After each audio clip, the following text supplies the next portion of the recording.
لله ما في السماوات وما في الأرض وإن تبدوا ما في أنفسكم أو تخفوه يحاسبكم به الله فيغفر لمن يشاء ويعذب من يشاء والله على كل شيء قدير. آمن الرسول بما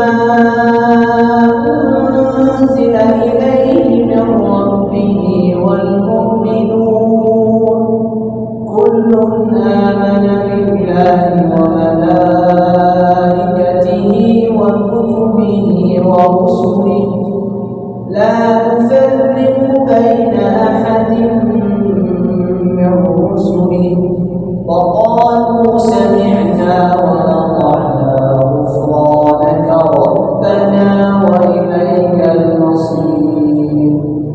لا